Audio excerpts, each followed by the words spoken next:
What's going on? Dylan Conrad, Metabolic Mama Secrets. Today I'm going to talk to you about organic foods. Are they the secret weapon in your fat loss results? Before I get into that, if you're watching this on YouTube, please like, subscribe, turn notifications on, Spotify, iTunes. Please click the bell button, follow, write a review. That'd be great.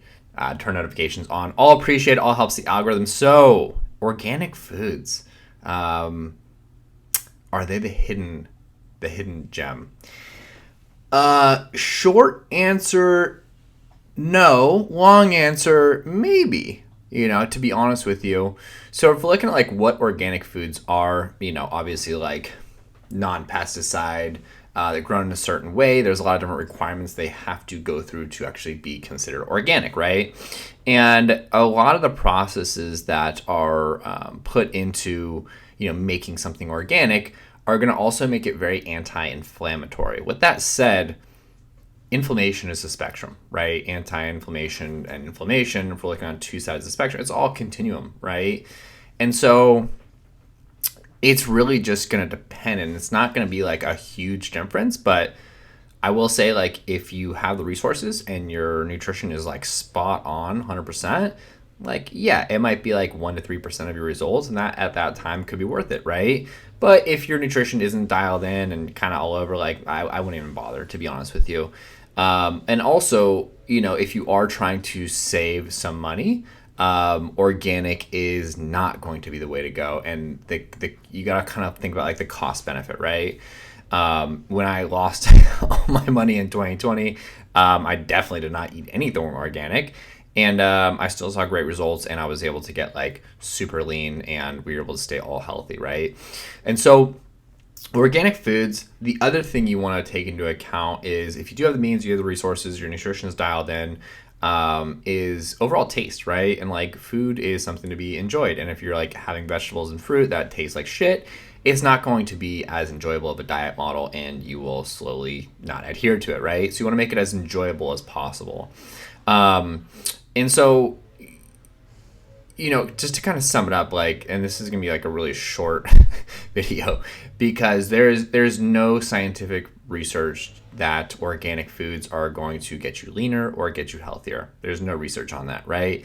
Part of the reason is because it really be hard to research. The other reason why is because it's not going to make too much of a difference, to be honest with you. So there is, if you're kind of like in the middle of the road and you're like, I feel like I should be having organic, I have the resources, all that, they taste better, that's important to me, then what I would do is there's a list called the Clean 15 and Dirty Dozen. So the Clean 15, those organic foods, are already pretty clean. Like, you don't need to have those foods organic. The Dirty Dozen, I would actually, so there's Clean 15, Dirty Dozen. Clean 15, eat them, but like eat anything else. Like, you know what I mean? Like, basically, you want to stay away from the Dirty Dozen of the organic foods.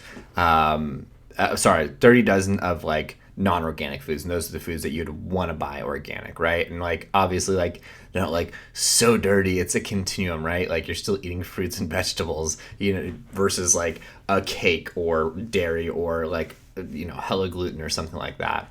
So, the big thing is, like, you want to understand, and I want you guys to take away, is this shit's not binary. It's not 0-1. It's not good or bad, right? It is a big old continuum, and you got to look at the big picture of like what you're eating throughout the day, what your diet model looks like right now, what your bank account looks like right now, because yes, it is important to, I'm going to rant for a second, but that's kind of what you want to look at everything like as a continuum rather than 0-1. And that's actually going to help you with your results, because it's going to get you out of a fixed mindset and more into like a growth mindset.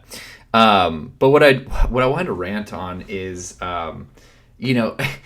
I was thinking earlier, I was walking around my neighborhood and I was just like, the reason I became a coach, a big reason, was because I wanted to be the coach that I didn't have, right? I wanted to be like that resource that I could just get super fast results, because God knows it took me a long time to figure this shit out, and then hiring my own coach and like all this stuff that I wish I had figured out on my own. And one of my like really big purposes of doing this is so I can expedite your journey and give you the right information and actually have you see results, instead of having to grind through it like I did over years and all the education. I mean, yeah, I love it. I'm passionate about it and it was fun, but I don't wish that upon anyone that is working a regular job and not doing this for a living. But thinking back on it, and what I would do, if you're someone that's like, you just either don't have the knowledge, you don't have the right habits, or both, and you are, struggling with your weight loss, or you're kind of yo-yoing up and down, and like nothing's been sustainable so far, and you've tried all these diets, is I would just really dial in on my spending, right? I would create like a budget that I was really tight with. This is if I was going back in time, right? And so I should have done this when I was in college. It's just like dialed everything in, because I had an income when I was working in college too. So I had a very small income. I was barely making anything. But what I would have done is really found a coach, invested a big amount of money, but I would have found a coach that could really help me understand how to fit things into my budget and like make things really cheap. And I would have like done that, and I would have really just found a coach that did all my nutrition training and accountability coaching, really taught me the habits, done this for like 3 or 6 months, invested, a disproportional amount of my income, and do it then, because then I wouldn't have to pay for anything ever down the line unless I wanted to and I had the resources at that point. But like, you got to think the amount of money that you're going to spend, that you've already spent, even if like if I was thinking back and I'm like, I spent so much money on like these little dumb programs and like little diet quick fixes when I was younger before I figured it out. And I could have just like hired a coach and invested, a disproportionate amount of my income. And so I could have gotten that back later down the line. Think of it as an investment, right? Because like, you're not going to have to keep doing this over and over again. Do it the right way. And I also would have done it at that point too, because I had it was just like, I would have done it at that point. What was I going to say? I would have done it at that point because it just, it would have been hard to do, because I was in college and like everyone was drinking around me. And I think if I could have got it done then, I could have done it for the rest of my life. And that's just like with all of our clients, we try to wait for the right time. So I wouldn't have eaten organic at that point. And so should you eat organic? Yes and no. So at the end of the day, if you are someone who really wants to focus on, just saving money, and maybe you are doing the coaching program, whatever it is, save that money, right? But if you're someone who has the resources and your nutrition is really dialed in, and you really want to get the extra thing, or you really like quality of food and like taste is really important to you, you're like a big foodie, then go for organic. If you're kind of on the middle, go for the Google Dirty Dozen, and you can find the Dirty Dozen foods that you should buy organic. But again, that's a continuum. It's all a continuum.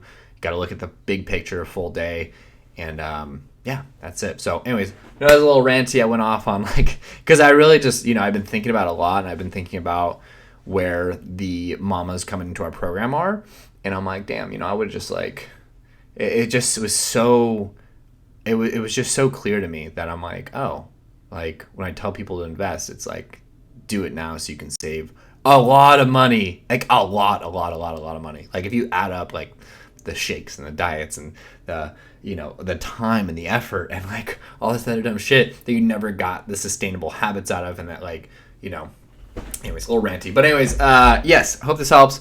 Organic foods, are they the hidden gem to your fat loss goals? Yes, no, all the above. Hope this helped. Love y'all.